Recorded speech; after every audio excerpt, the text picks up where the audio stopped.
Thanks, everybody. Rachel.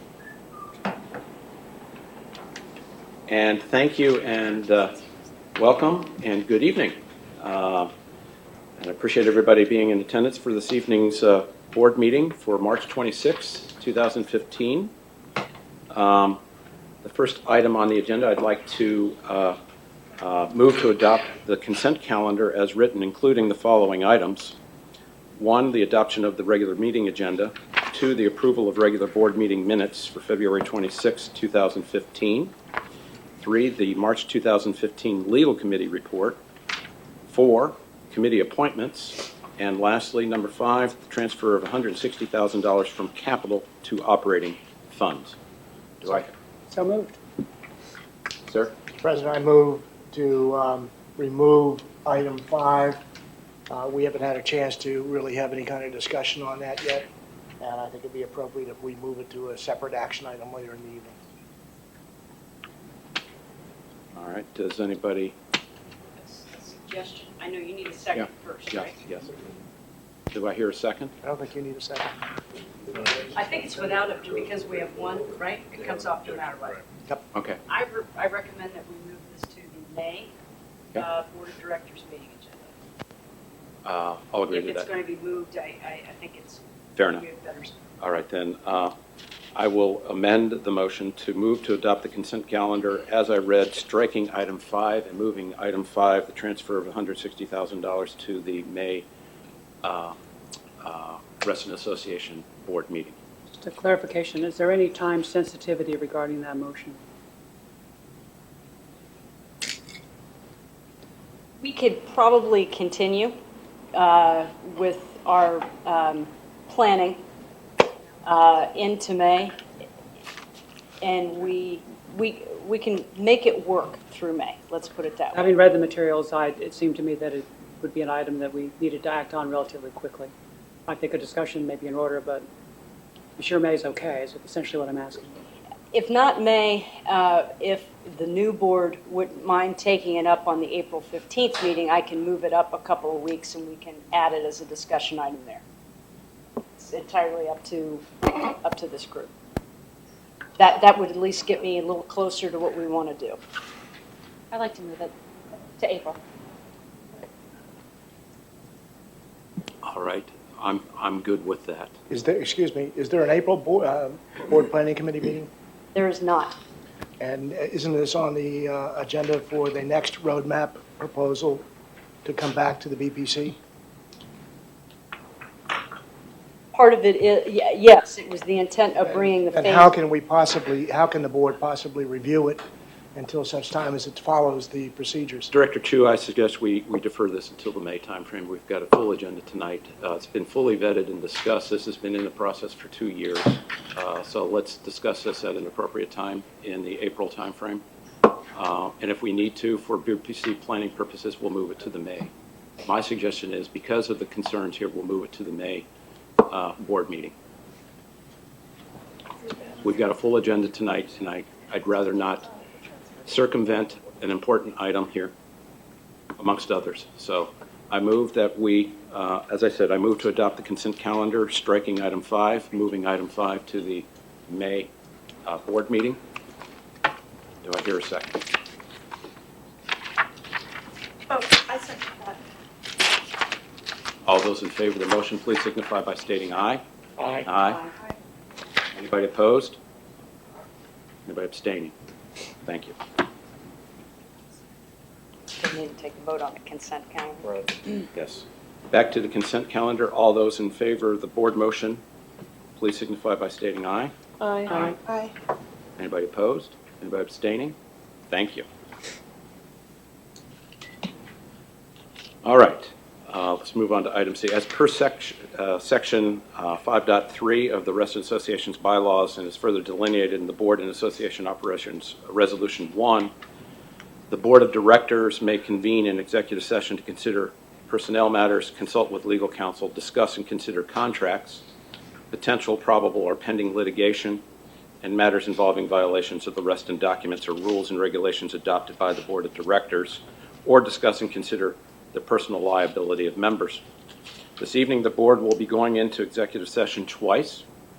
The first will be to discuss and consult with our legal counsel on a probable contractual matter related to item D on our agenda consideration on our agenda tonight, labeled consideration of addition to property, Comstock Partners, LC, Boulevard Residential at Reston Station. The second executive session will come toward the end of our meeting. We will be consulting with legal, land counsel on contractual matters related to the Tetra property purchase and other land use matters. So I move to adjourn into executive session to discuss and consult with our legal counsel on a probable contractual matter related to item D on our agenda for consideration of addition to property, Comstock Partners LC Boulevard Residential at Reston Station. Do I hear a second? Second. All those in favor signify by stating aye. Aye. Anybody opposed? Anybody abstain? Thank you. Okay, we'll be moving into the other. Yes. Okay, all right. I don't think there'll be a need for electronic devices, but we'll convene over there, and we'll be right back.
Well, I knew that.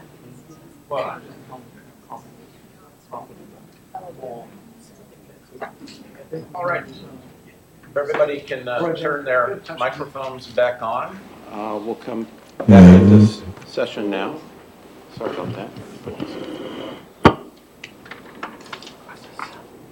Thank you, everybody. During the executive session, we discussed and consulted with our legal counsel on the parameters by which we would like our chief executive officer and legal counsel to negotiate certain terms and conditions for adding Comstock Partners Boulevard residential property at the Reston Station to the association.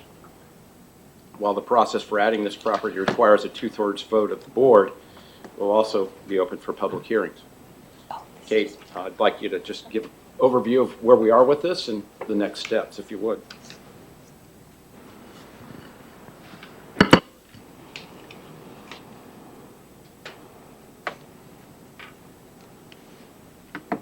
So the first thing that happens with addition to property for Reston Association, there are several steps for that we wanted to make sure that the public and the board of directors were aware of. Section 2.2 of the Reston Deed delineates the process by which we can add real property to the association. With the written consent of the fee simple owner and the holder of the deed of trust for such real estate and a 2/3 vote of the board of directors, during a meeting where quorum is present, the association can submit any real estate to the provisions of the deed and the jurisdiction of the association under certain terms and conditions. As Ken said, a public hearing is also required. So the conditions for expansion.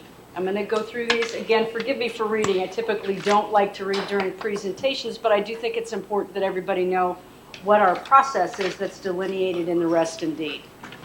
Before any additional real estate is submitted to the deed and subjected to the jurisdiction of the association, the board must give notice pursuant to deed section 1.1 BB1 to the members and conduct a hearing on the matter.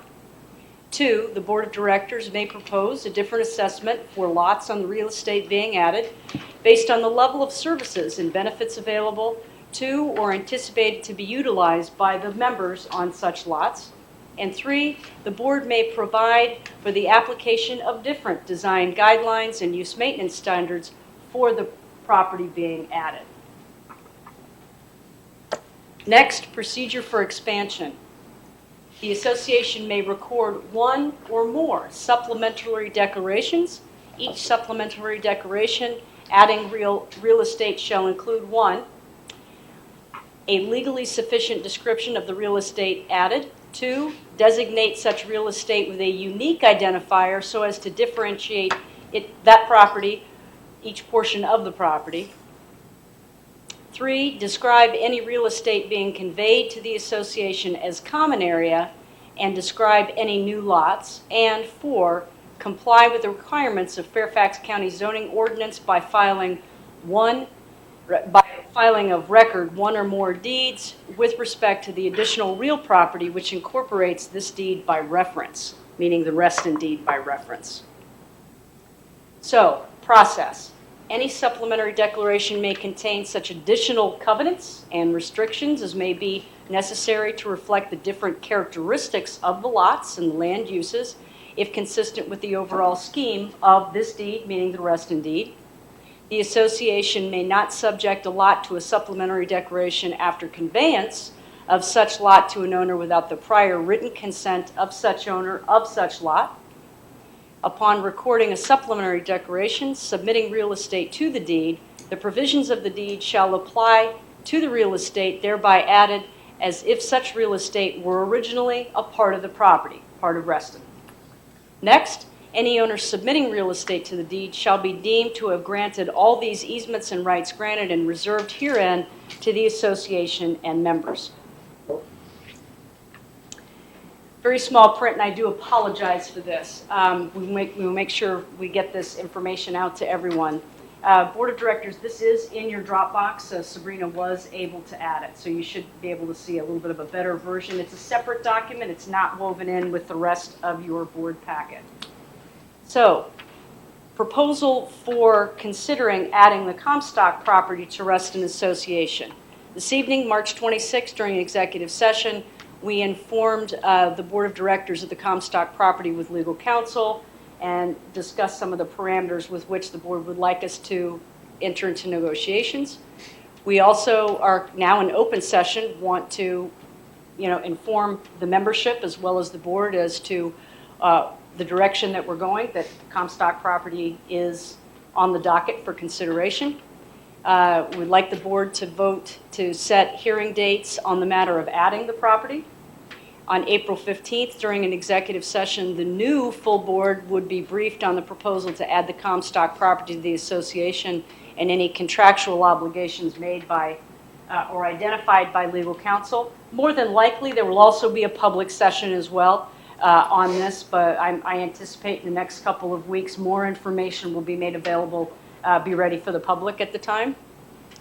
During the weeks of May 11 and May 18th, as required by the Reston Deed, publish notice of the hearing dates. I'm recommending 2 dates to the Board of Directors, 2 consecutive weeks in the local news publications on the association's website and in our RA News. Also, on May 28th, during its regular meeting, the board would conduct its first hearing on the proposed addition to property. On June 25th, the board would conduct its second hearing on the proposed addition to property, and then the board would approve by 2/3 vote at which a quorum was present on adding real estate to the association in June. And by July, the association's council will record the executed supplementary declaration in Fairfax County. As negotiations continue, it is obvious that we would definitely make that information available to the public. It is a contractual negotiation right now that we're involved in with them. I was given guidance by the Board of Directors this evening as to what they would like council and I to focus in on those negotiations. That's all, sir. Thank you.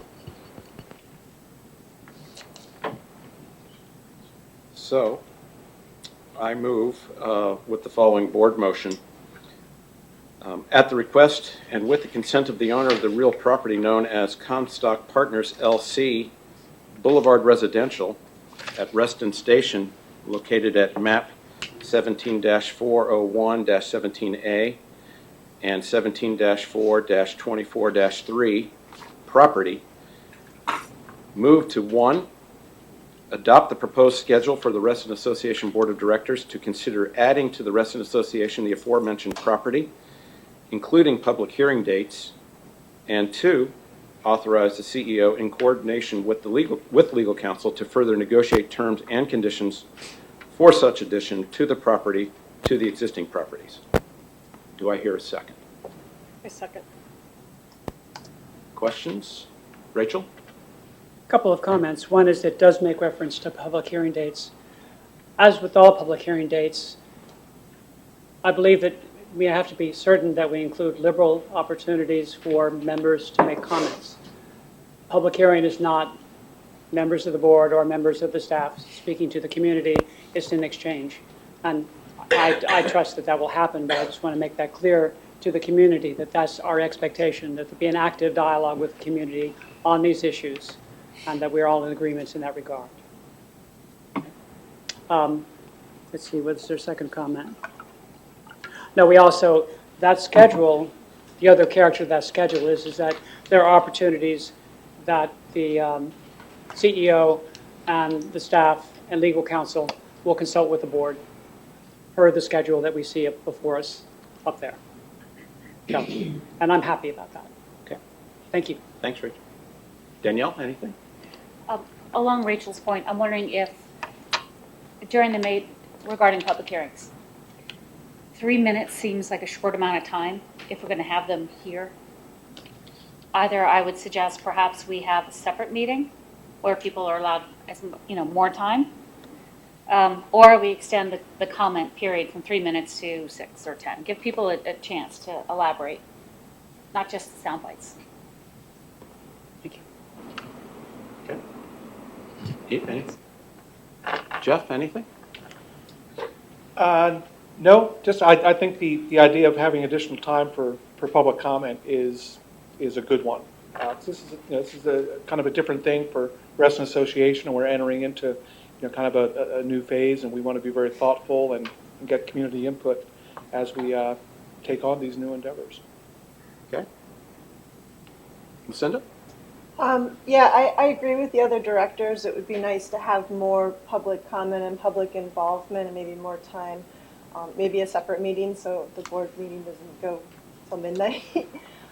It'd be nice to have like a dialogue where the public could ask questions and we could answer as best we can or something too. That would be nice. That's all. Okay. Richard? No further. Okay. John, anything? Mr. Chadwick? Kate, you want to follow up on any of that? I agree. I think that's a good idea to make sure we have enough allotted time. And I'm going to try and take a look at just the May 28th agenda for the heck of it to see what we've got going on. And maybe that is your strategic issue for the night and you focus solely on that, if need be. So let me take a look offline. And if, we need to add a separate meeting, I will make sure that we put notice out on that. So it's solely focused on this. If we can't accommodate a longer meeting time, we're just focused on primarily this issue. So we'll hear you, and it's a good idea. Thank you, Kate. Great. All right, then I'll ask the question. All those in favor of the motion as read, please signify by stating aye. Aye. Is anybody opposed? Is anybody abstaining? All right, thank you. Motion passes. Looking forward to that. All right, on to item E, which is the public hearing on the proposed Tetra property purchase referendum question and fact sheet. As per the referendum schedule unanimously approved by this board on January 22nd, 2015, we're holding this evening the second of two public hearings on the draft Tetra property purchase referendum question and fact sheet. Materials on the draft question and fact sheet are available on the website, our website. These latest drafts incorporate responses to the comments to this board provided during the February 26th regular board meeting, as well as direct and indirect community comments received since the information has been available through our district meetings, coming to our website, coming from media, etc. So we've been looking at all sources, including local media. Before we begin the hearing this evening, I'm inviting Kate again and her staff to review the amendments to these materials. So Kate, I'll turn the podium back over to you again.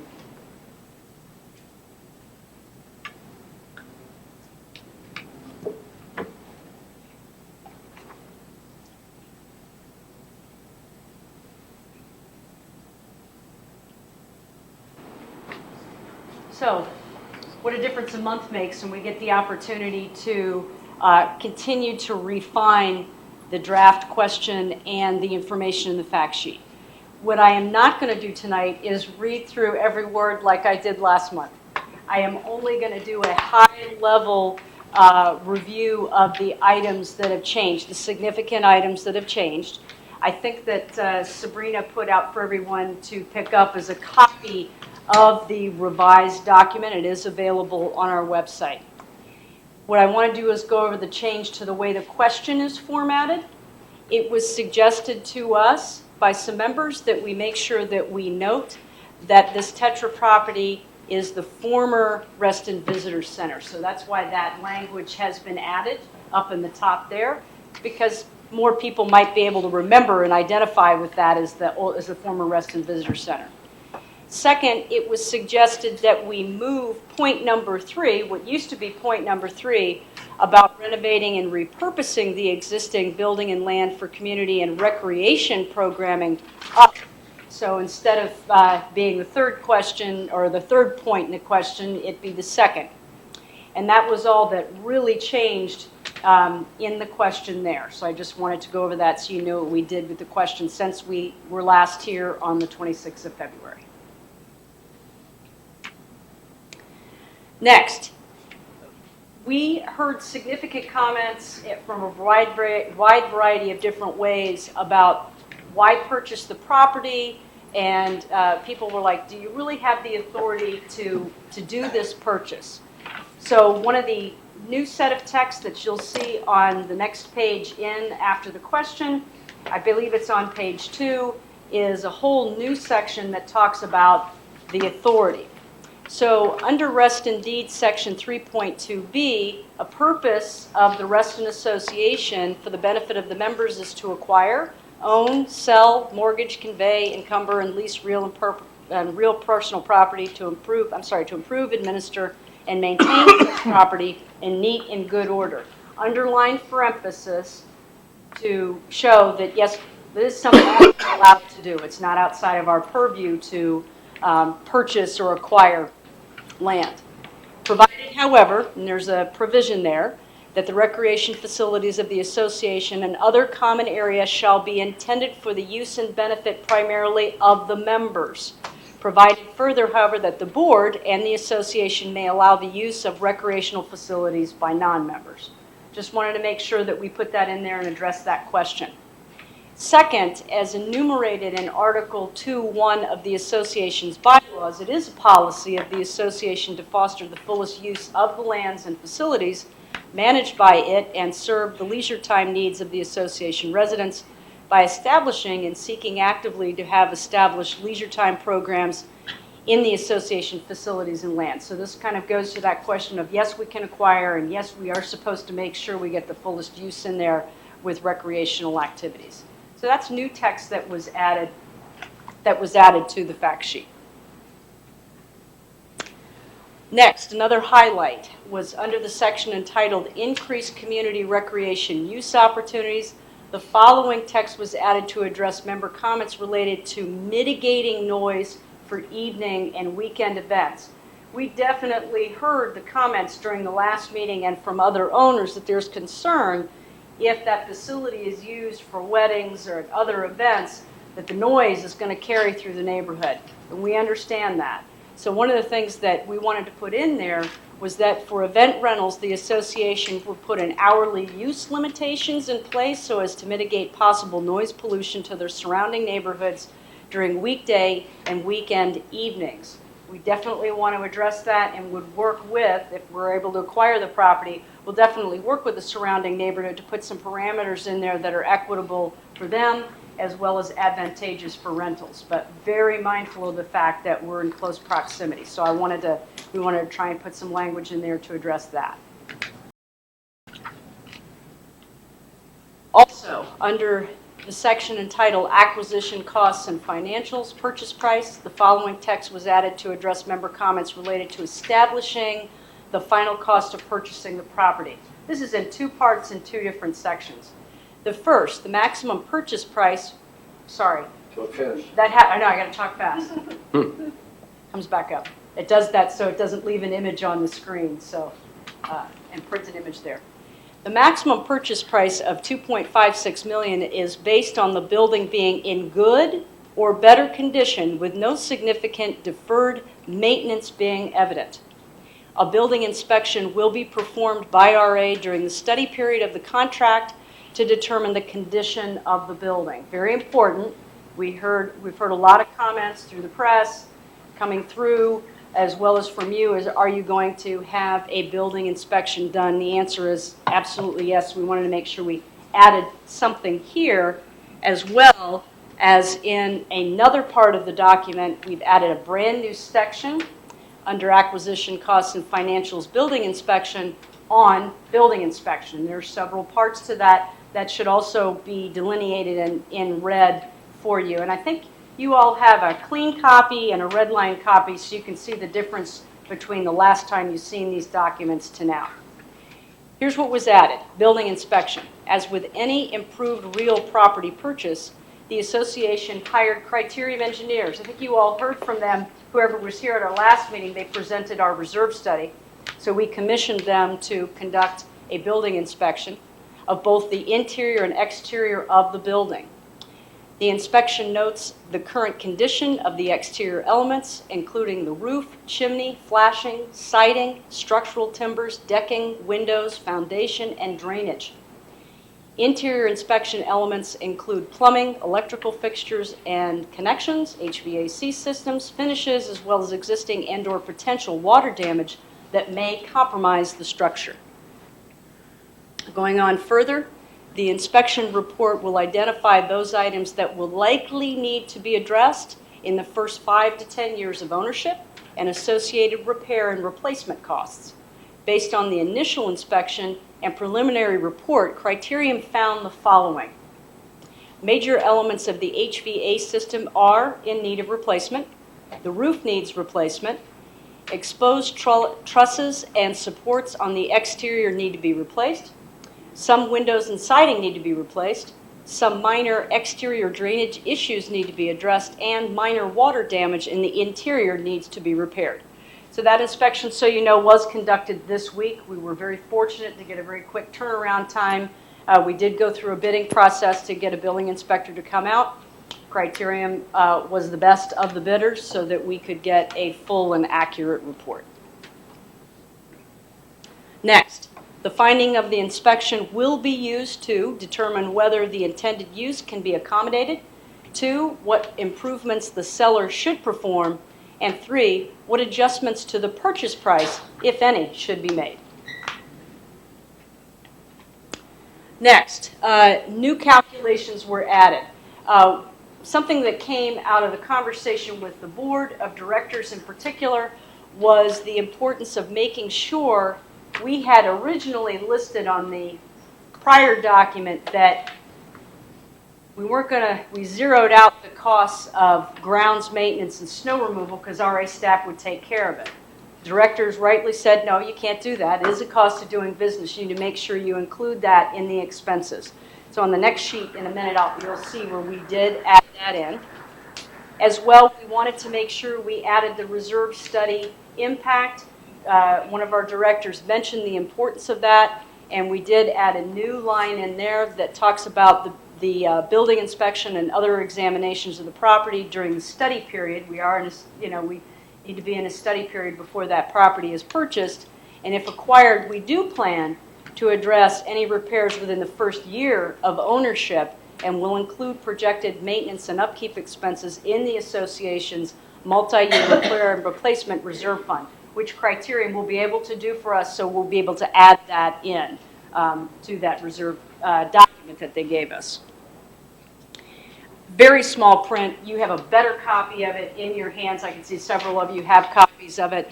The blue line shows where we added in those expenses, a little over $12,000 for grounds maintenance, and then $1,600 for snow removal. And that's on the base year.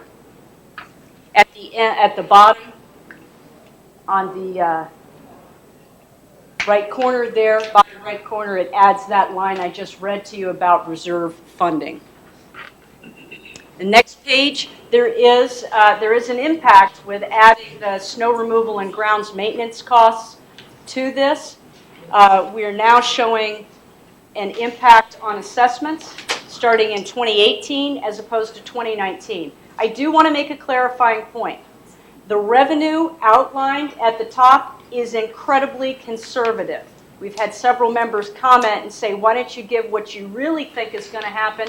And we said, no, we're not interested in doing that. We want to be careful. Let's be conservative as to what we think will brought in as revenue. Also, it's important to note that, starting in about 2017, 2018, all the way pretty much in 2018, there are new residential units that will be coming in that will impact this dollar amount as well. And that we did not factor in because the units are not in the ground yet. We know that they're coming. So the impact to the assessment dollar will change. I do anticipate that change for the positive. But we wanted to be conservative. We wanted to give a realistic view, or as conservative view as we could, of the 5-year projections. Next, something very important that one of our board directors asked about last month, and that was, do we offer any program services now? And if so, how much revenue is being generated? So we did go back and do that analysis because we felt that was a very important question to address, and I wanted to go through that with you. The answer is no. We don't currently provide holiday and break camps serving Reston's youth, and that's a full-day program that we're planning on if we're able to acquire the facility for holiday and school breaks.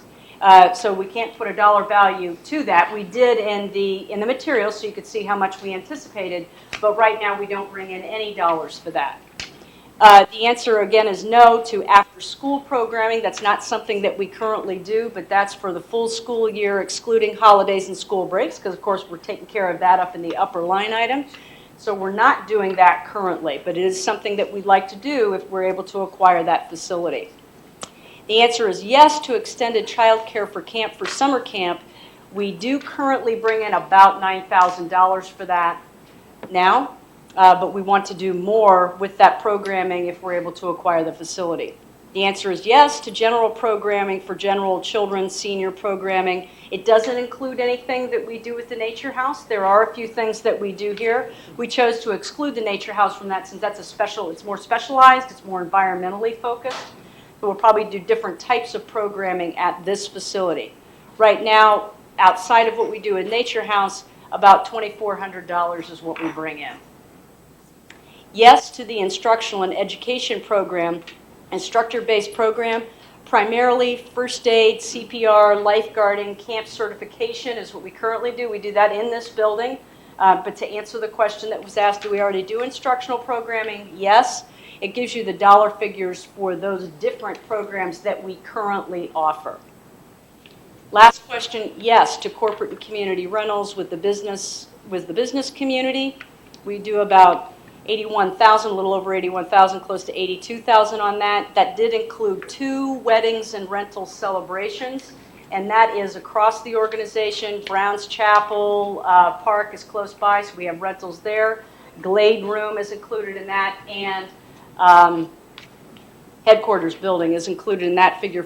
These are 2014 figures, so it gives you an idea of those expenses. We wanted to make sure we answered that question that was asked. We're not including this in the fact sheet unless the board feels so inclined to put that in, but we did want to address the question. Yes? So that's net revenue? Yeah, I believe so. Larry, where are you? Yeah. Not here. Where are you? Yes, sorry, I couldn't find him. Yes. Where is he? Show me that tie again. I couldn't see it. He's got a West Virginia tie, and he's got his basketball. Thinking about basketball tonight. So those are the only. Let me double check. Yep, that was all that we had done with that. It's based on what we had heard. We wanted to try and make some adjustments. There are also some other tweaks that you saw that we made in there, but I just wanted to go over the major highlights. Okay, thanks, Kate. I think what we'll do now is go to the member comments. Yes, for the public hearing. Yes, there are two comment periods tonight. We're dealing with the public hearing comments at this time. And so I'm looking at a few folks that have signed up. And by the way, there are a number of people who have sent us their comments for the record from both the website and through email as well. I'll make sure those go into record as well. So first signed up tonight is Linda Singer. And again, if you could provide your name and address.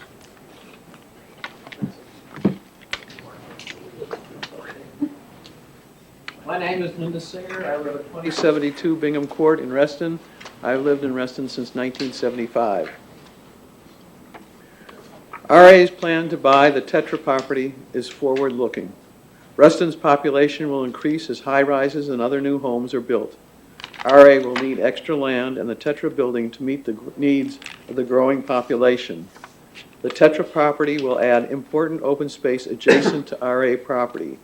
We do not need a golf course type problem with the land going to a private company. The building holds promise for providing space for RA programs. Land will not always be available for community use. We need to buy it when it is available. Thank you. Thank you.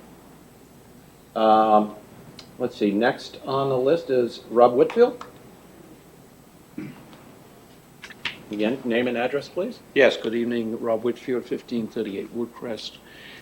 I haven't been to a Reston Association meeting since 2009, so don't know most of you. I'm of mixed views on this project because a lot of the information I've only just read in the last 24 hours. I certainly understand from the presentation the potential uses, which I didn't understand 2 days ago. That said, my question is, as a former commercial real estate appraiser, the concept of highest and best use is well understood. And I see now that you have community uses, rentals. From your presentation, it was said that this would be to non-residents as well as residents. I assume that you have higher charges for non-residents of Reston than the Reston Association.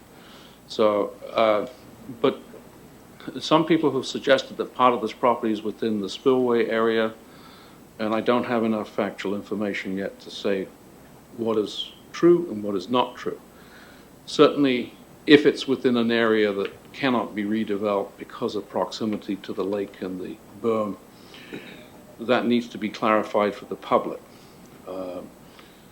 I've walked across that berm several times in the last couple of years, so I'm familiar. But as to what engineering risks it poses, I don't know. And I think in my reading of your presentation tonight is that the seller would make, I think it's $280,000 in capital improvements that are suggested, replacing the roof and so on. It's implied that the seller will pay for those capital as part of its, in other words, the 2.65 is a gross price, but that would include the renovated facility. Is that correct? Yes. Okay. That is correct. So really, until I've gone and read everything properly, I may have addition. I would just note on the previous item, the Comstock, it wasn't made clear. It was said it was in Reston Station. And whereas Comstock owns free and clear, subject to whatever mortgage they have, the property that's on Sunset Hills Road, the 11 plus acres, is in fact, I think, ground leased from the county. And so that ultimately, it isn't just Comstock that has to be considered, but the county has to presumably be part of this process. I wasn't sure that was clear from the presentation. Thank you. Thank you. Thank you. Next is Charles Dorfield. Again, just for the record, name and your address, please. My name is Charles Dorfield. I live in 11695 North Point Court, apartment 205. So actually, I just want to start off by asking a question because I've been seeing everywhere that I don't think this has been put very clearly. When you guys say the $2.6 million, you're not saying that you will purchase it for 2.6. Is that correct?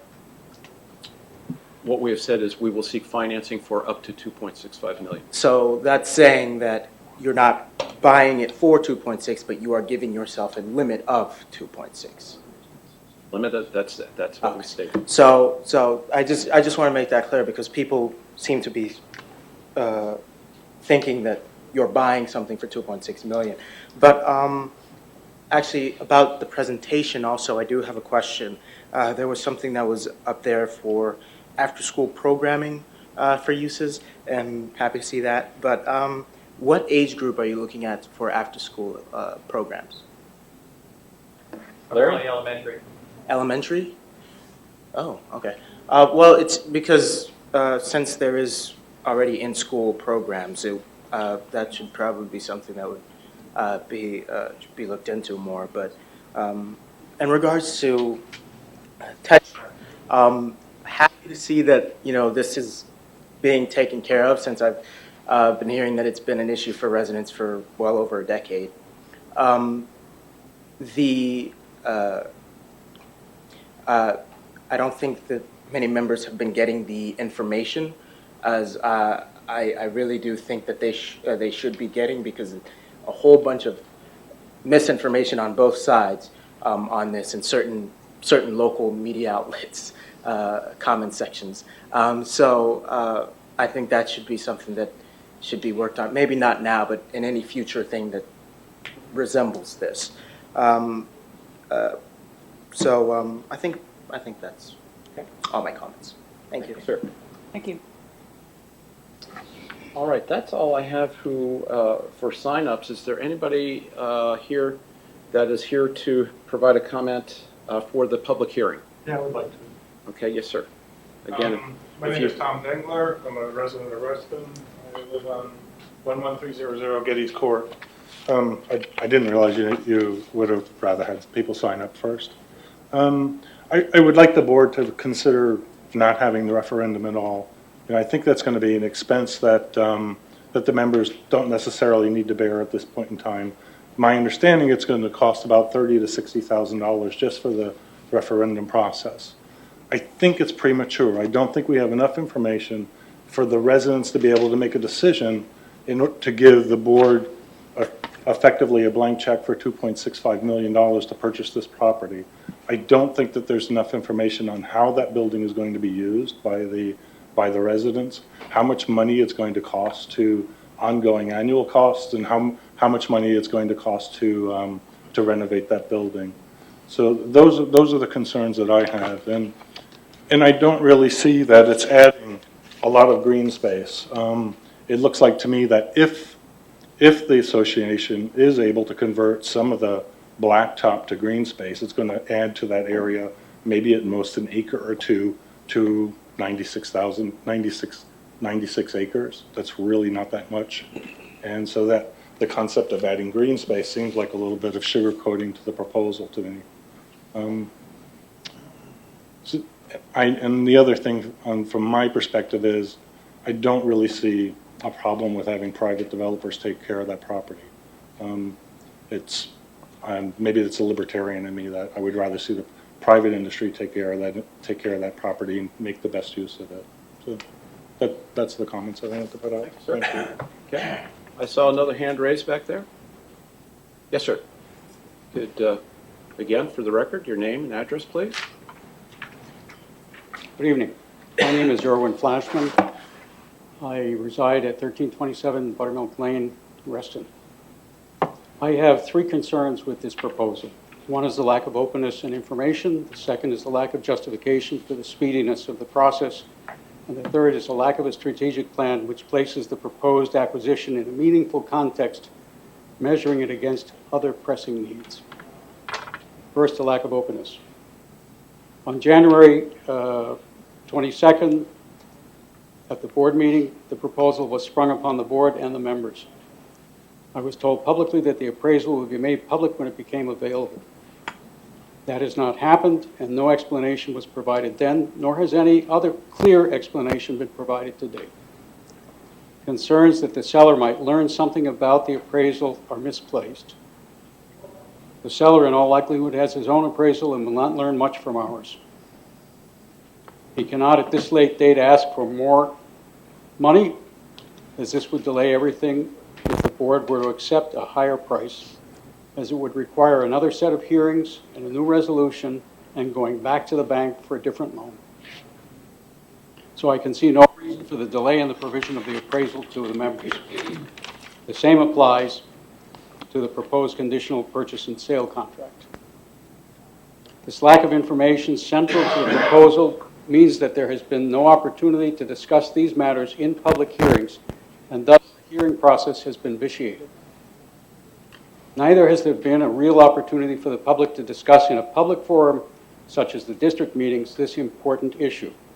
Nevertheless, the RA has given itself ample opportunity to present its case to those attending those district meetings. The speed with which the process is being taken forward. There has been no explanation of why this process is being taken forward with such speed in the absence of full information being made available to the members. It is hard to see why this is in the best interest of the RA. There is no other entity competing with RA to purchase the property. We do not need to acquire the project immediately to meet any RA deadline, as there is not even a plan for its use, and the seller would continue to use the property through the end of this year and perhaps through the following year. Is speed in the interest of the seller? Does the seller have some financial needs to meet which would be assisted by the sale of this property?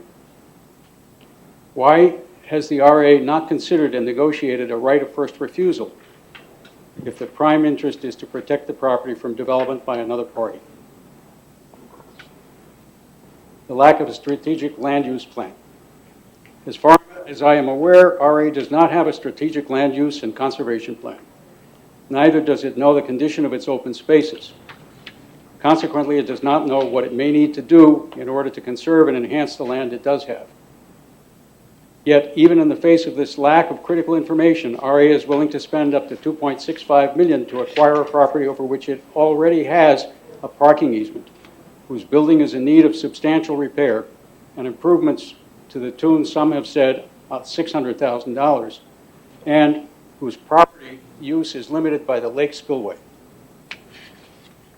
If we had a strategic plan, we would know whether this proposed acquisition really fits within our overall needs and plans. We'd know what the opportunity costs would be. That is, what we would not be able to undertake because of the assumption of the costs of this acquisition. We do not know this today.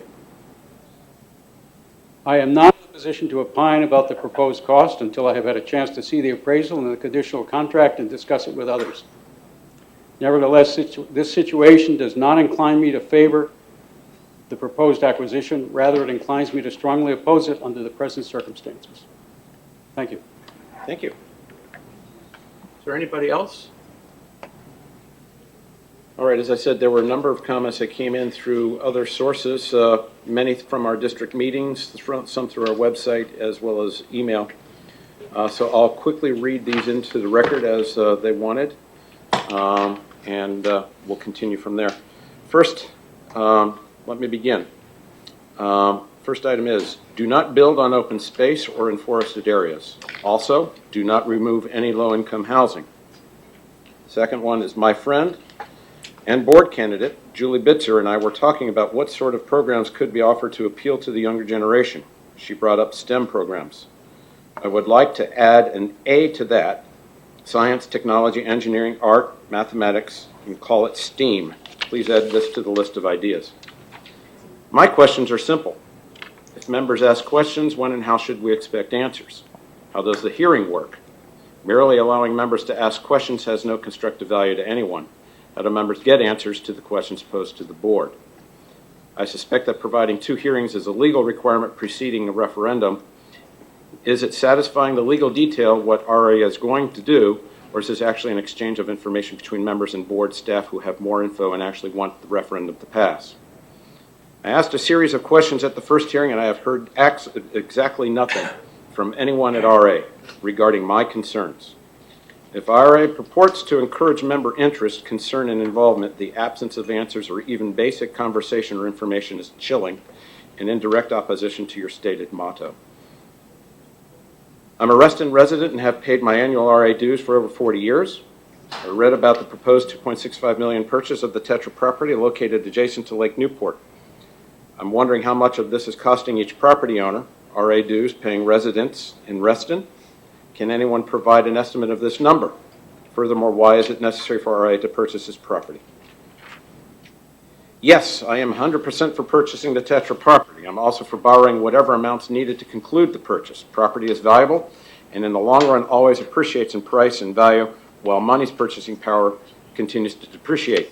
The end result is our Reston community will be in the long run the winner. Go for it. Don't do this. It's not in the best interest of Reston homeowners. I am in favor of Reston Association making this purchase. It should be a community space. When built, it was used by Gulf to market North Reston. I think it would make a great Reston's Visitor Center again. Staff may already be aware of the possibility to erect another building. I prepared the site plan for Gulf Reston back then, which originally called for a restaurant as well as the present building. A revised site plan that exists today still lists the restaurant as only deferred, and the present building alone was constructed. Dear RA, I am writing to express my support for Reston Association's planned purchase of the Tetra property on Lake Newport. I support the purchase because I don't want the property to be purchased by any commercial non-Reston Association entity who would not have the best interests of Restonians in mind. I trust that Reston Association will be responsible stewards of the property. Thank you for all you do. I have another one here that came from, if I can find it again, I will find it in just a second. I had to keep it in my email folder so I couldn't print it out. Bear with me.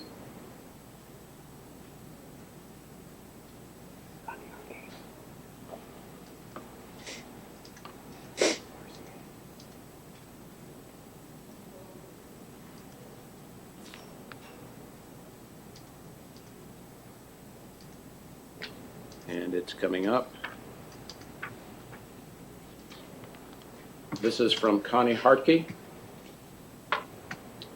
and I'll read her letter. The views and opinions expressed in this email are solely those of the author. These opinions do not necessarily represent those of the Reston Citizens Association, Rescue Reston, or their boards of directors. I will not be in attendance tonight, but will later watch the video of tonight's public hearing on the Tetra property purchase referendum. Like all Restonians who have been following this project, I too am looking forward to getting all of the data, appraisal, inspection report, etc., as you are able to release it. I asked Stephanie Rieger, a commercial realtor with National Realty, who has done volunteer work for Rescue Reston, to provide her opinion on the sale price. The following information is purely looking at this from a commercial sales perspective. It does not consider whether RA should make the purchase. The RA membership will make that decision via the referendum. Realtor Stephanie Rieger looked at a number of commercial sales properties sold of all types in and around Reston, Virginia, from 2 different real estate databases, with the emphasis on CoStar Commercial Real Estate Database. She provided these data points. First was the sale of a 2-story building at 555 Herndon Parkway, built in 1985 on 4.3 acres for $22,588,000. Sale closed in February of 2015. Herndon is generally slightly weaker market compared to Reston. Second one was a sale of a 12,000 square foot single-story building situated on 1.39 acres at 1894 Preston White Drive in Reston, which sold in August 2011 for $2.6 million with an asking price of $2.7 in an arm's length transaction. The selling price equates to $1.87 million per acre as reported in 2011. Since 2011, the commercial real estate market has seen vast improvements. Third was a property still on the market at 1712 Clubhouse Road in Reston. It's a 1-story medical building, approximately 6,600 square feet on 1.5 acres. The tax assessment is $568,000 with a list price of over $1.7 million. Stephanie is not an appraiser, but looking at a number of sales factors similar to what an appraiser does, is precisely what commercial real estate agents are trained to do. I respect and trust her research and appreciate her volunteering this time to me and to Reston. Stephanie concluded a report to me with the following statement. Given that the subject property is even available to purchase at nearly any price is a rare opportunity and further complicates assessing the value. No doubt an appraiser will have made a more numerically accurate assessment of the property, and such conclusions need to be highly respected. She goes on to, please feel free to contact her. She provides her number, her address, and the best way to reach her. And the last item I have was a phone conversation with Mr. Bob Simon, who apologizes for not being able to be there. Here he had a prior commitment, but he shared with me today that he wanted to share that I do support this purchase. His quote, "It is essential.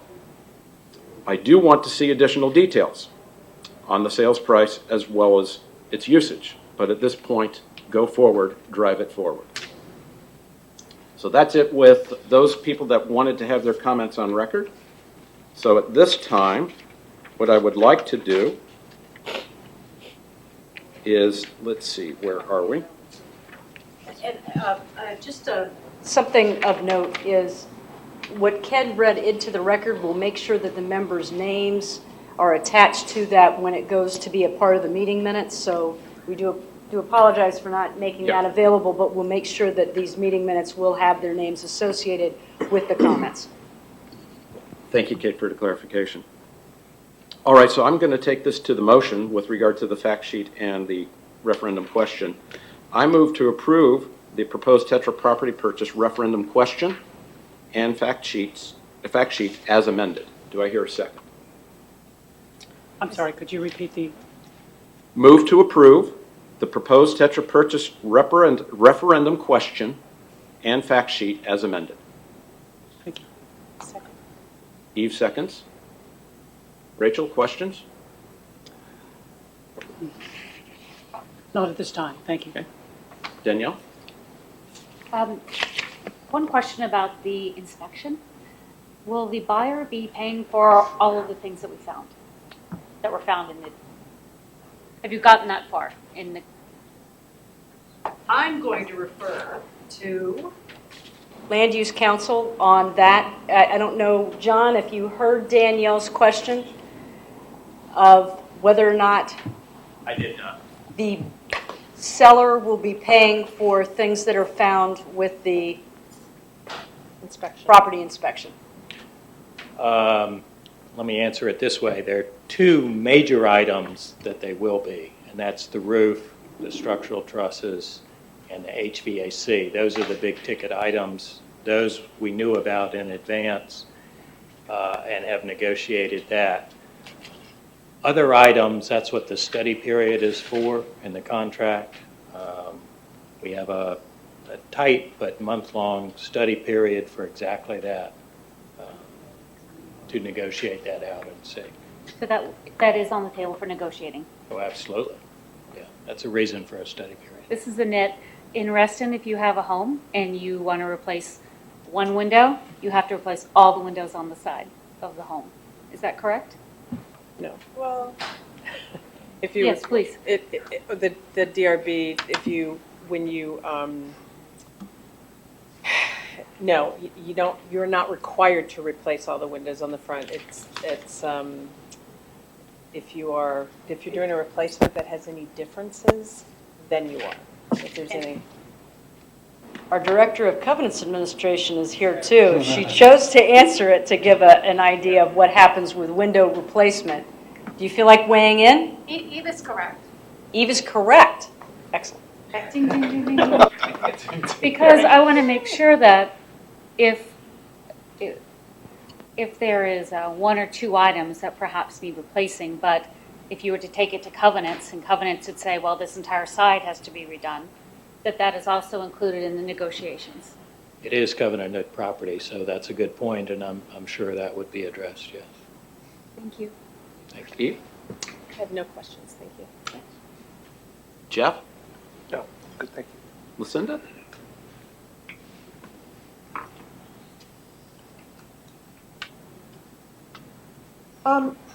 Well, from the public comments and other things that I've heard from the public, I don't feel like at least when I voted on the whole process for this and having the public hearings, that we have fully addressed the requirement for public hearings. I mean, we might have addressed the legal requirement, but I don't feel like there's been enough dialogue with the community to make them feel more comfortable with this purchase. And also, I thought that we were going to hear from the community about what they wanted the uses for the property to be, and I haven't heard anything about that from the community. So As we stated in the referendum, if this goes forward as a part of the referendum, this goes into the process that we have done with all the additions like the Pony Barn, where community input, that process kicks in. If the referendum is approved, that process kicks in where the community input is then taken. Okay. When are we going to see the appraisal? Because making a decision like this, I being a board member, I'd like to have more information. Yeah, we'll be reviewing that later. And also, South Reston is going through a lot, and with the golf course and everything like that, I would hate for us to, miss an opportunity where we really need to take action and purchase property, as opposed to, spending so much money on a property that might not be in danger at all. Okay. So that's all. Okay. Richard? Yeah, I will make a few comments. I have previously indicated that I support the concept of acquiring and repurposing this property. I've also made it clear that that support was contingent on a referendum fact sheet that must make a compelling case to our members, including a detailed discussion of the potential financial impact on the association and its members. As presented tonight, the fact sheet fails to do so completely. The fact sheet fails to clearly spell out that there is an approved development plan in place for the property and what is allowed by that plan. I fully understand the emotional statements with respect to RA should purchase the Tetra property. I am not convinced that our failure to purchase this property will result in overdevelopment. The fact sheet does not clearly address the constraints and safeguards that currently exist to make any such overdevelopment a reality. The fact sheet does not state how much it might cost RA to increase and enhance the green space. The fact sheet does not yet clarify the terms and conditions tied to the developer contribution. The annual principal and interest payment for the first 10 years of the proposed loan represent close to $8.50 per current assessment unit.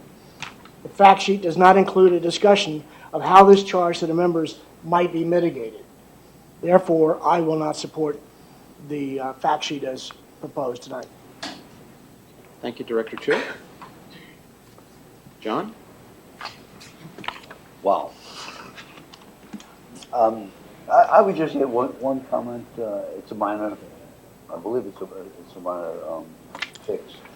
I acknowledge and with appreciation that the issue of reserve has been added to the thing, but excuse me. But it needs also, I believe, to be worked into the spreadsheet.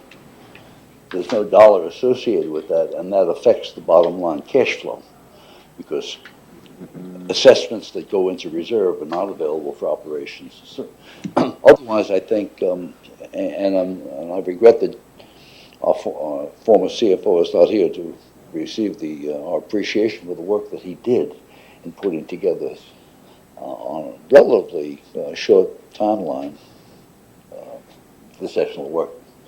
So I hope that this board takes advantage of the opportunity, this once-in-a-lifetime opportunity, to acquire this property. That had this been available in the first days of the Reston Association, I have no doubt it would have been part of the association. Argue as you may as to how it might be used in the future. It should be part of RA, in my humble opinion. Thank you, sir. So. Ken, anything to add? Kate, anything? I think the only comment I'll provide is I agree, and thank you, John. I think this is a good thing, and I absolutely agree with you. If this was available back in that time frame, I think this would have been done very quickly.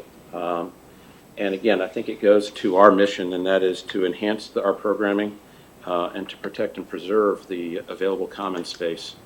As we've noted, that's becoming a precious commodity inside our borders, and to have the opportunity to add to that portfolio and to have total control over it, and then to add value on top of that for our members is, I think, a win-win that would be expected. So, I'm sorry. Yes, Rachel? I missed an opportunity to pose a question that came up during the discussion. If I can just have a moment. Is there anything in the fact sheet right now about the impacts of the spillway? It was brought up in several of the conversations we've had today. The potential effects of the spillway on the use of the land should Reston acquire it. Are there limitations on its use as a result of the fact that it's within the spillway? And defer to Larry on that one? I'm going to defer to Larry on that one and John, because it was a question that did come up last month as to what could be built on the property. So there's the expansion that's discussed, the ability to expand to, bear with me, to approximately 6,930 additional square feet. It's on the first page. Would extend into not only into the lake, but around that as well. So you can expand. You can build and expand on that property. And the spillway, I'm not going to talk about what I don't know. I would rather have Larry talk better about the spillway and what we have in the fact sheet with regard to that. As Kate noted, the approximately 6,000 square foot possible two-story addition is not in the spillway. So that addition does not impact the emergency spillway. The emergency spillway is to the west of where that expansion potential currently exists. And so if you think of the flat parking lot, the top circle, and then parking lot going down towards and in front of the tennis courts, that's the emergency spillway. I believe that any private developer would have a very difficult time building in the emergency spillway. So we have to make a distinction between what's currently approved on the development plan as the 6,000 plus square foot potential, and that which could occur in the emergency spillway, which again, I think the state would not approve, this is my opinion, would not approve an alteration permit that would allow that. More precisely, would there be any effects on the recreational use of the property, modifying it in any way that would limit recreational use by the Reston community that did not include any buildings? Say reforestation. Would reforestation be a possible use of the spillway, or is that limited by the requirements for the spillway? I would have to check on the reforestation part. Certainly converting it into turf grass I don't think would be a problem because there's no impediment to the flow. Right. There are currently trees, many trees, in the emergency spillway. And anytime we've had the state or our current dam safety inspections, which we do quarterly, there has not been an issue with that. Okay. I appreciate the board's patience on that because there were several questions about it and I was unclear myself. So thank you, Larry, and thank you, board. Thank you. Thanks, Larry. Well, All right. So I will ask the question. All those in favor of the motion as I read prior, seconded by Eve, please signify by stating aye. Aye. Aye. Raise of hands would help. A raise of hands, okay. All those opposed? And those abstaining. Okay. We get a count on that? It's 4 aye, 1 nay, and 2 abstain. It fails. Thank you. All right, moving on to item F. Now we're going to our standard member.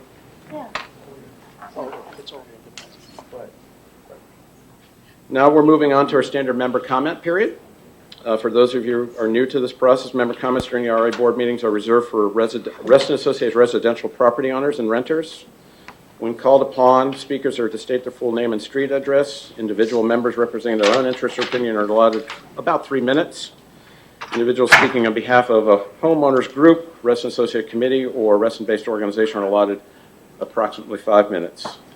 I don't have anybody that has signed up for general member comments. Is there anybody here that has not signed up that would like to make a general comment for us?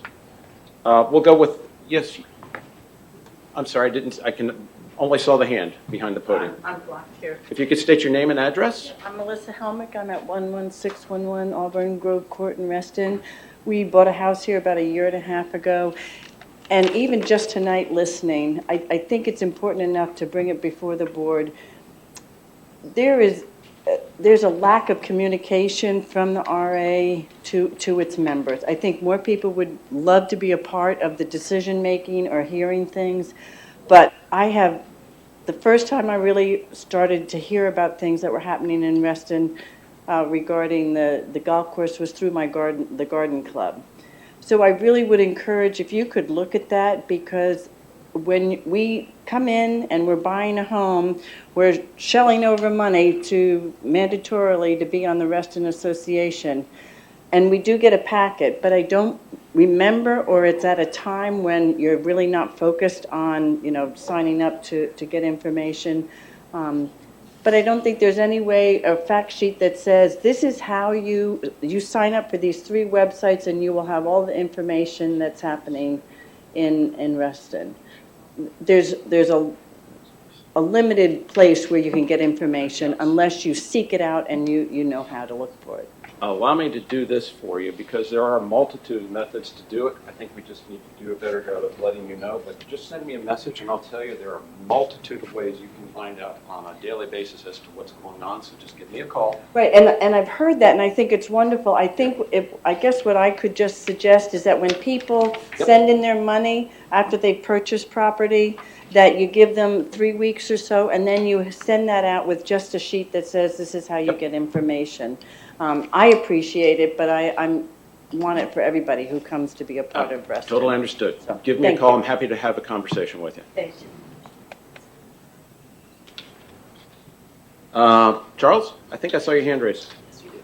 So again, if you would, for the record, your name and address. Yes, my name is still Charles, and I still live at 11695 North Point Court, Apartment 205. I have more words this time, so bear with me. As far as I know, it seems that many of the disagreements coming from the proposal are things that are legally required, and I would point to the person that you affectionately note as Bad Ken as the as somebody that could confirm that. In regards to the disagreements on the time frame, I am much more understanding to the point of agreement.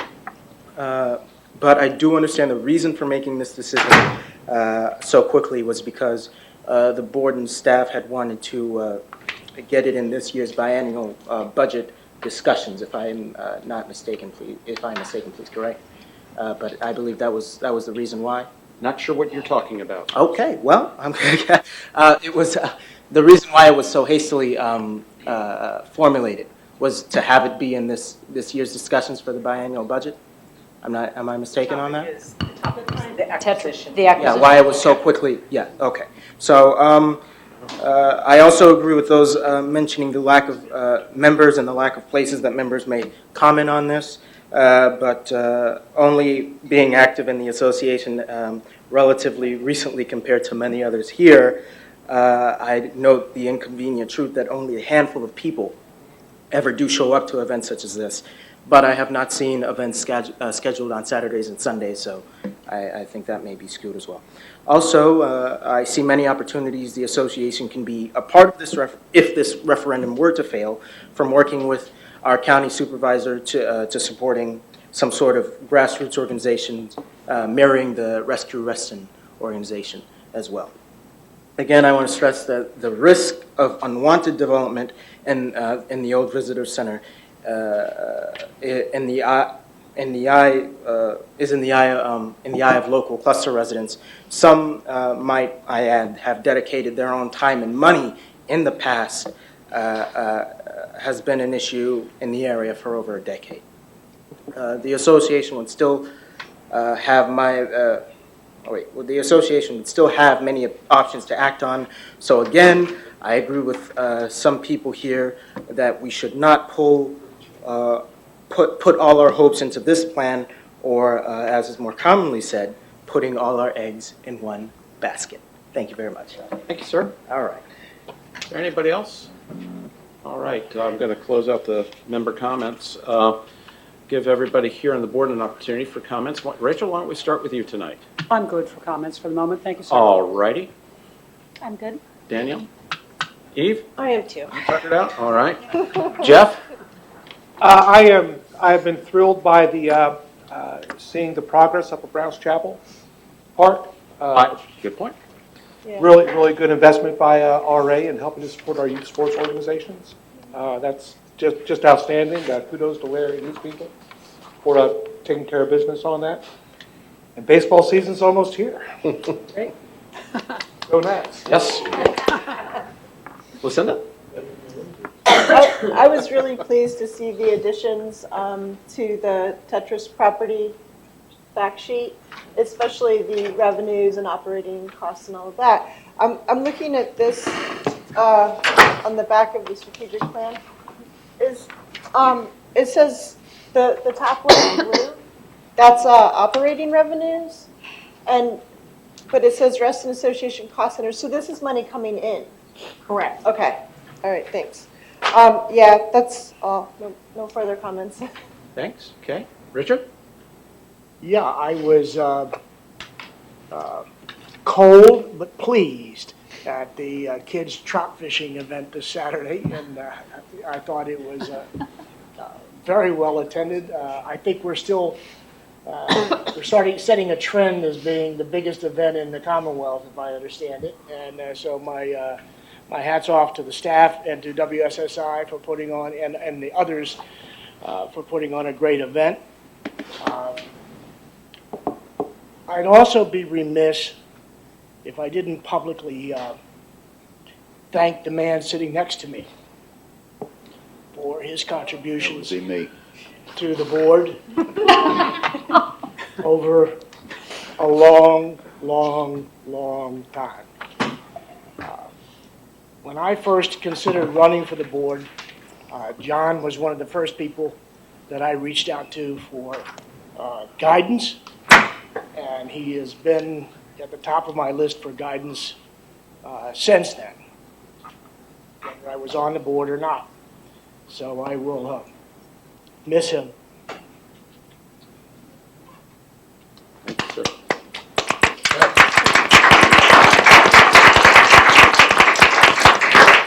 Oh, I'm all choked up. Thank you, Richard. I have no comments. Thank you. Well done, okay. As always, it is an honor and privilege to be here, and I appreciate working with all of you. And I have appreciated over the many years working with John as well, and for the past couple of years being able to sit next to him and learn and grow and listen to all sorts of sundry things. But he's a good man, and we appreciate what he's done for on behalf of the association, and we wish him well.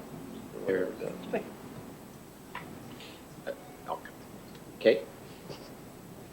I've known John for a very long time.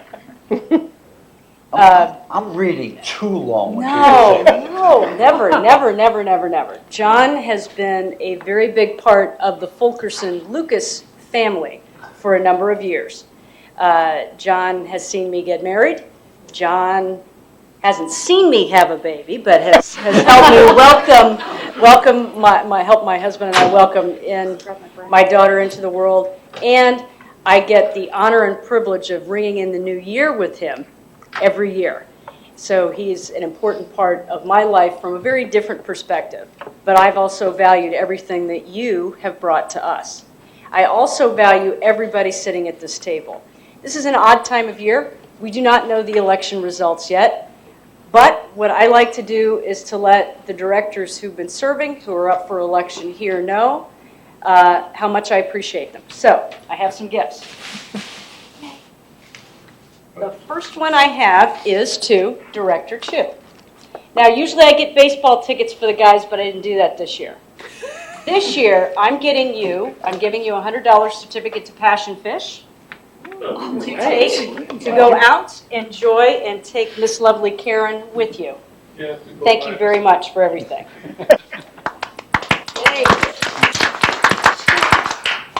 To Rachel, you have been a breath of fresh air and have brought so much to the association in your time here. We're going to miss you.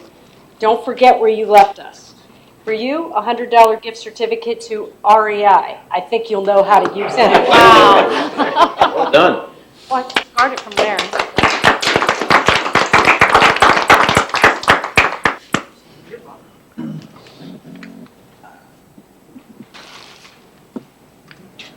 Miss Danielle, who is also running for election, and we don't know what's going. She sees the bag already, right? Woo! For you, I give a $100 gift certificate to Talbot's. Enjoy.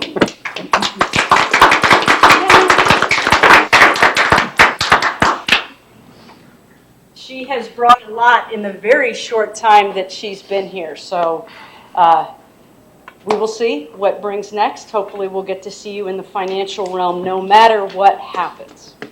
Now, last but not least, Mr. Higgins. So, I am a good listener. Even though you don't think I am a good listener. And in this bag for John is oatmeal cookies. Those are his favorite.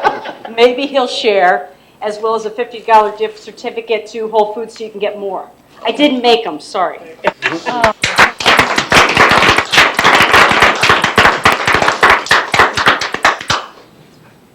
That's all I have, sir. Thank you, Kate. Yeah, I just wanted to add a couple of things, and I'll come back to. I just Please. I just want to say I just find it remarkable and special that people are willing to give so much time and so much effort and so much energy for not always a lot of thanks. I mean, and I just think that it is just a really special thing. And so, John, for all these years and for all the board that serves in a volunteer capacity, but you have really gone above and beyond the call of duty as a non-voting member. For a short period of time. For a short, yeah, you did get to vote a short period, but it's very special, and the community should, if only they understood. I think you know, we should have a little statue of you or something. You and Bob. Let's do a bobblehead. Right, exactly. Rachel. I thought I missed my cue, but apparently I didn't. I wanted to take a moment for a couple things. And I'm standing up so that members of Reston can see this. I want to thank the people of Reston for giving me a chance to serve. My thanks and best wishes to the staff, the leadership of RA for their support and their kindnesses.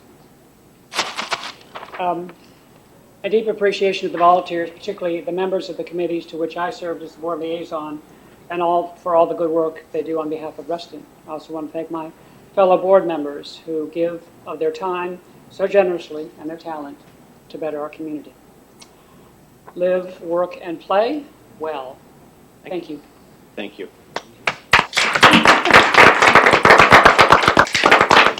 I think everybody's stolen my thunder, but well done to everybody. I know we'll have many more conversations in the not too distant, in the next few weeks.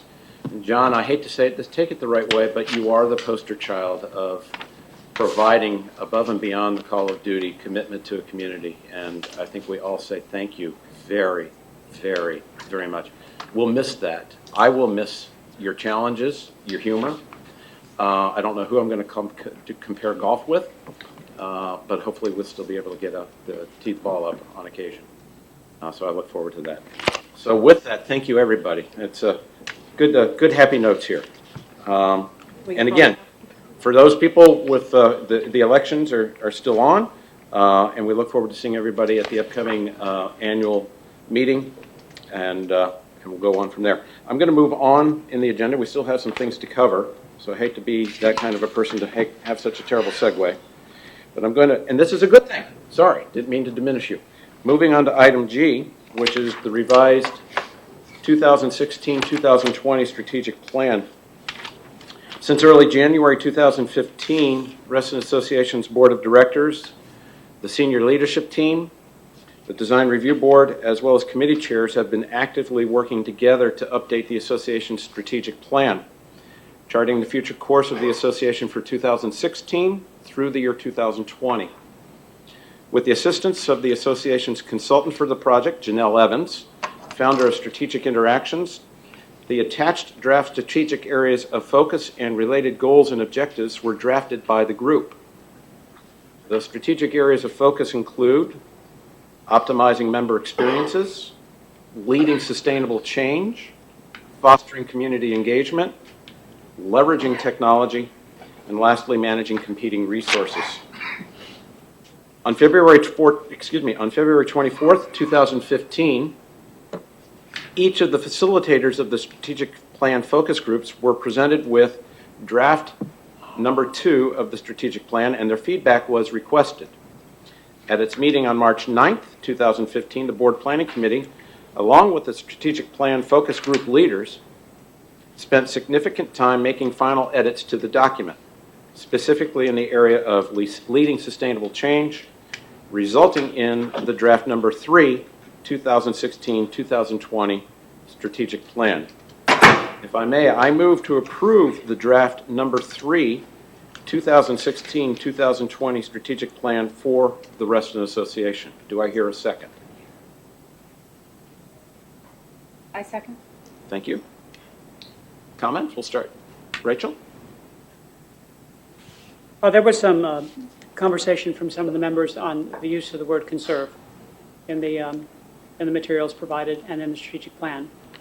The term conserve has a long and storied history, and I think perhaps some regard it as less than a strong word in our approach to our stewardship of our natural resources. Conservation and conserving, I think, is more than adequate to incorporate the essential elements of Reston in regards to our natural resources. So I know that there has been some discussion around this term, and I just wanted to provide some background to explain, and I could suggest you can go to some of the icons of conservation movement, and you can see what that term means, and I think would increase the members' comfort on the meaning of that term and what that implies for the degree of care we will provide for the Reston community and its natural resources. That's my comment. Okay, Kate? Question. So we did use the word conserve, and you're supportive of the word from what I'm understanding? I am supportive of the word Okay. conserve. Do you think we need to include a footnote as to what that means? As Is we I did guess with the essential question. elements. As we did with essential, because essential elements kind of defined what that meant. Is that a suggestion, or do you? That's a suggestion which I would think would be useful and would clarify, and I hope would assuage some of the concerns of the community regarding changes in the language that we have used in regards to how we care for our natural resources within Reston. Which, are you talking about It's focus area on- 2? Yeah, Focus area 2. and objective 4. Okay. And would you be willing, Yes, I would. thank you very much, to give me that definition? That would be great to include with this, so I'll make sure that we do that. It also touches on some other issues within the document, and I will convey that in that definition as well, such as measurable use. Thank you very much. You're welcome. Okay. Thank you, Rachel. You're welcome. Thank you. Danielle? No comment other than to say I'm very happy that focus area number 5, manage competing resources, Is there any particular reason? because it's very important to me Yeah. and to our members. Thank you. Very good, Danielle. Thank you. Eve? No, I think it was a good process we went through. We engaged our committees and community, and it's a good result. Okay. Jeff? I agree with Eve. I was very pleased with the process and the inclusive nature of it. I think the idea of bringing in the committees and staff was terrific. I think there was a great dynamic going on, a lot of good, thoughtful discussion, and I'm very pleased with the outcome. Okay. Lucinda? No comment. Okay. Richard? Well, I will echo the positive aspects of the inclusivity. I don't agree with everything, but it was a process that was, I think, has well served the association, and I hope that it's repeated. Okay. Thank you. John? Any? Okay. Ken? Any? Kate? Bring it forward. All right, then I agree. It was a very productive process, and I see a lot of continuity from where we left off and where we're going. So, and what I really like about this is that we are doing our biennial budget process in conjunction with the strategic plan, which, God bless Kate, this is the first time that's ever happened in a long time. So again, I think we're hitting on all cylinders when it comes to aligning our short-term needs with our long-term goals. With that, I'll ask the question. All those in favor of the motion as read, please signify by stating aye. Aye. Aye. Anybody opposed? Is anybody abstaining? All right, I think that was unanimous then. All right. The next item is the CEO management report. So Kate, I'll turn it over to you.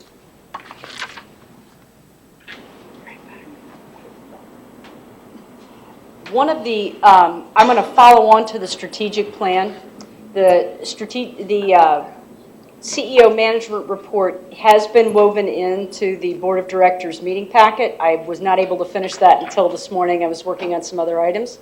It is available on the association's website. One thing that I'm really excited to talk about is we got done with the district meetings, and we are still collecting public comment on the 2016-17 budget development process. But I can tell you that overwhelmingly from the district meetings that we had, as well as the open house, when we asked members where they wanted their dollars to be spent, and they looked at the strategic area plan buckets, the one that they chose was leading sustainable change.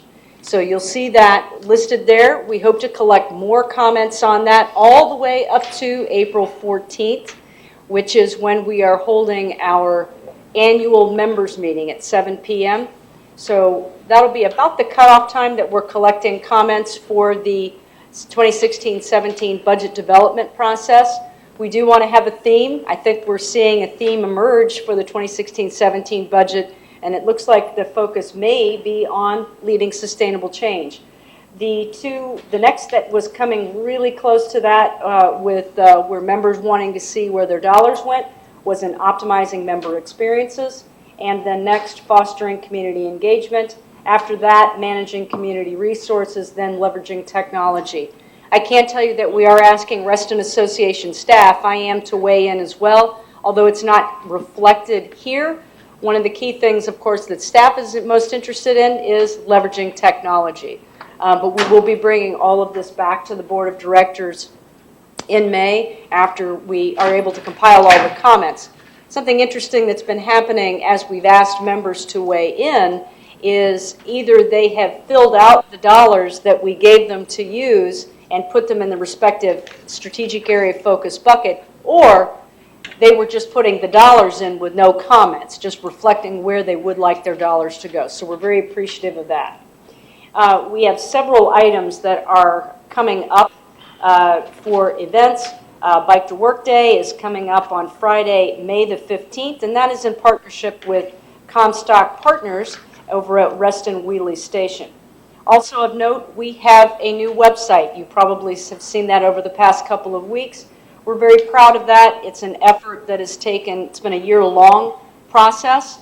We are still making tweaks to it, but there's one area in particular that I want to note on that, and that is upcoming in the 2016-17 budget. I will be asking the Board of Directors for dollars to replace the shopping experience. That is one area that we do need to focus in on. It's not as easy for members to use. We want to make that much easier and more robust for them. But we've gotten a lot of positive comments on the website. We are still making adjustments to it and in different places that we have information to it. But I like it. It's really cool, and kudos to my communications team for all the work that they put into it and are still putting into it, as well as our IT teams. We have 2 vacancies open on our Covenants Committee. One is for the Hunterswood-Dogwood District Representative. I've been actively asking people to see if they would be interested in serving on that committee. I've got one in the audience who wants to remain nameless at the moment, but would love to have your input on that. As well, we have an at-large position on that Covenants Committee. The Covenants Committee is important as it's different than the Design Review Board. It's looking at the exterior upkeep and maintenance of a property. And the goal of that committee is to help work with their fellow neighbors to make sure they're maintaining their properties. So it's an important committee. As well, our Design Review Board has several positions open.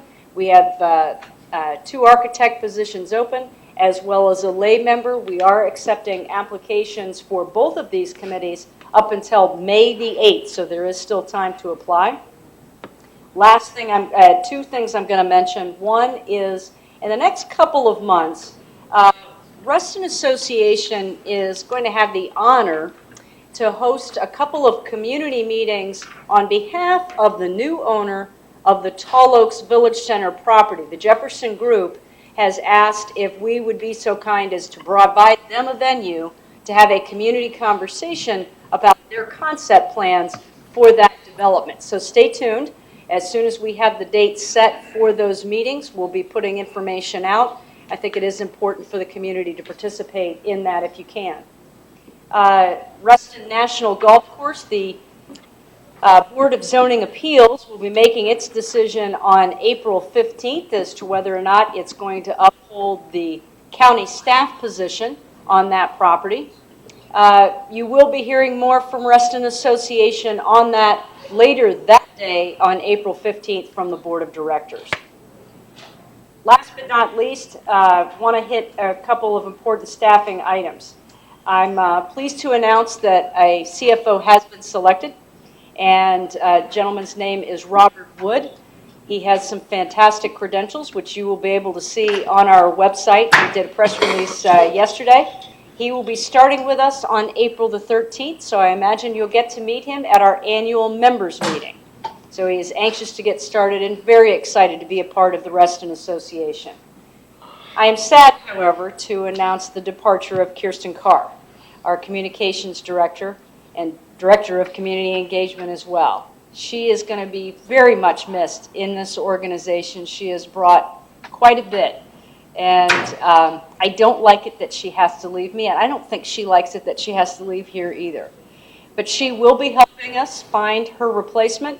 The position has been advertised on the association's website, and I imagine we are getting some resumes in. I haven't seen anything yet, but our senior leadership team will get working along with Kirsten to find our next communications director. But I cannot tell you how much I appreciate everything that you've done for us. We've got her through April 30th, and just as I said to David, I'm working you hard all the way through. She's also going to make herself available up until the time that she has to leave, which I very much appreciate. But Kirsten, thank you for everything you've done for Reston Association. Thank you, Eric. That's all I have. Well, again, you took my thunder. Sorry. So the only comment I can make is I love the fact that we have been given Larry and Nikki, and I love the title, but it is pertinent, the best program for dam maintenance. Yes. Best dam The maintenance. best damn maintenance ever. Love that. But I think it does emphasize how important, I think we overlook this every day, that we maintain 4 very significant dams in the watershed, and they require a lot of attention and a lot of engineering look-sees on a regular basis. So it is neat to see that we're being recognized for our efforts, so well done. All right. With that, as I mentioned, we have another executive session to go into to discuss the Tetra purchase. So at this time, I would like to move to adjourn into executive session to consult with legal as well as land counsel on contractual matters related to the Tetra property purchase as well as other land use matters. Do I hear a second? Second. All those in favor, please say aye. Aye. Anybody opposed? Anybody abstain? Okay, thank you. All right. Get organized. Will we be meeting in the other room again?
till 11:45.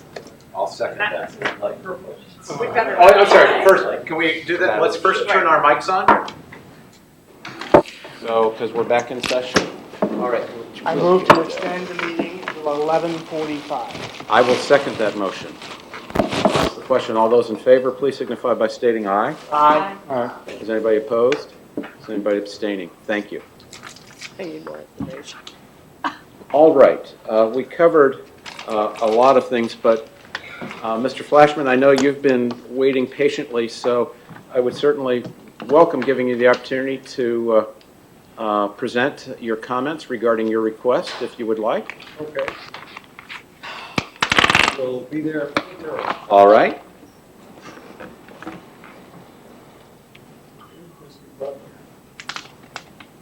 And then we have a few motions that we need to review before we adjourn this evening.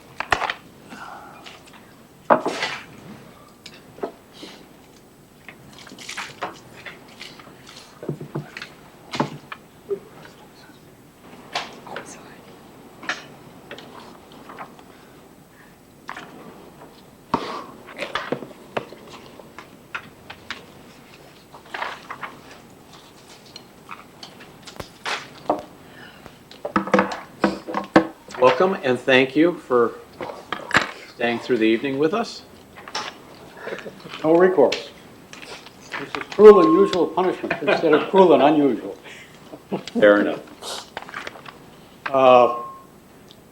This evening, you have the materials I submitted before you. And my main point is really, if you set up 2 public hearings and have not provided all of the information on which the public, basic information, which are in essence the appraisal and the proposed contract and other relevant information, and not provided that to the public, you cannot have intelligent discussion from the public. And therefore, you make your decisions without regard to what the public may have to say subsequently. So it is impossible for me, for instance, at this point, to comment on what you propose to do, having at my disposal the appraisal, and make intelligent comments with regard to that appraisal or with regard to the contract.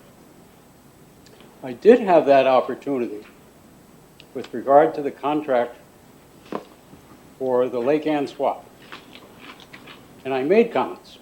You paid no attention to them, but I did make comments.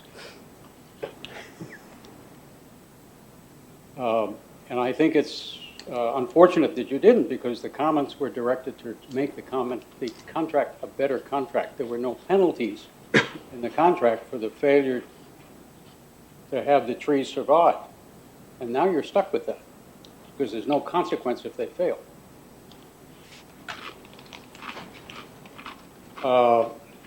In this case, I think it's vitiated the process of public hearing, because a public hearing is supposed to provide the board with input to the board so that the board can make decisions taking that into account. Since there are no more public hearings and that information is not available, and there is no discourse or dialogue in a public fashion, you miss out on that. And the process is therefore vitiated. And I think void, therefore. There's a big smile on Mr. Chadwick's face when I say that, because he knows what the meaning of that is. And you will notice that this time, I did use the form. So, for whatever value that may be. We can talk about that's a different issue at a different time. For whatever value that may be, I have serious doubts that it has any significant value. But there's another step to this. And I am assuming that you're simply not going to give me the information that I have requested at this point. And so I'll expect to receive another letter from Mr. Chadwick telling me that I am free to go and do what I would like. But I do think that this is a problem with regard to the openness and transparency of the process and the way in which the process is conducted. And in failing to do that, you undermine the confidence of the members in the board and in the whole process. And you do yourself no good by doing that. And at some point, you will lose the confidence and trust. And I'm not sure that you have a great deal of it at this point. I think there's a lot of unrest in the membership. But many members, as you know, there's only 15% or less who vote. And so there are a lot of members who have very busy lives and don't have the time or the inclination to become involved. But those who do become less and less inclined to do so. And that doesn't do the association any good. So I urge you to side next time, if not this time, on the favor of transparency, of openness for information, of sharing, and not giving the appearance, if not in fact, just the appearance is bad enough, of lack of transparency and lack of freedom of information. That's basically what I have to say. If you have any questions, I'd be happy to try to answer them. No, thank you. I appreciate it. I think you've explained it well, and I think we totally understand where you're coming from, truly. Let's see what the next few board motions pertain to with regard to your concerns, and we'll go from there. Thank you. All right. Are we ready to move forward? Yep. I have a few motions that I'd like to go forward with, so let me review the first one with everybody. I move to approve the conditional purchase contract for the Tetra property, which meets the terms and conditions in the letter of intent, and authorize the Chief Executive Officer to execute the contract on behalf of the association. Further, direct staff to release appraisals received by the association upon execution of the conditional purchase contract and such other documents as appropriate. And further, to identify dates in April to hold at least one community meeting to give members an additional opportunity to comment. Do I hear a second? A second? Second.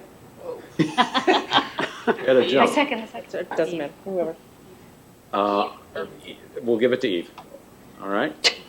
There we go. Thank you. Questions? Then I'll ask the question. All those in favor of the motion, please signify by stating aye. Aye. Is anybody opposed? Is anybody abstaining? All right, thank you. The next motion I have is I move to ratify the decision and response of the Chief Executive Officer to Mr. Flashman, as the documents requested by Mr. Flashman were confidential and related to a contract under negotiation. Further move that in light of the decision previously made earlier this evening, in which the board approved the conditional purchase contract for the Tetra property, to provide Mr. Flashman and other members requesting the same copies of the appraisals once the contract is fully executed. Do I hear a second? Second? Oh, it's fast. Jeff? Yes. Any questions? All right, all those in favor of the motion, please signify by stating aye. Aye. Aye. Anybody opposed? Is anybody abstaining? Next motion is move to authorize to proceed with foreclosure action against the properties identified during executive session. Do I hear a second? Second. Richard? Thank you. I'll ask the question. All those in favor of the motion, please signify by stating aye. Aye. Aye. Anybody opposed? I abstain. Is anybody abstaining? All right, one abstention. Thank you. All right, the next motion is move to direct staff to provide testimony to be presented at the upcoming Board of Supervisors public hearing on a proposed land swap by the County Park Authority of their 5-acre Reston Town Green property in exchange for a 2.6-acre urban green, along with approximately 90,000 square feet of planned density in this district for park uses and other considerations. Do I hear a second? Second. You got it in. Very clear. All those in favor of the motion, please signify by stating aye. Aye. Is anybody opposed? Is anybody abstaining? All right. Thank you, folks. I think we've covered all of the business this evening. I move to adjourn. Second. This might be my last I meeting. do appreciate the enthusiasm. Well, It yeah, was- let's flip a coin. Richard can have it. All right, it'll be Richard. Thank you, everybody. I know it's been a long night, a very productive one. And let's do it again sometime.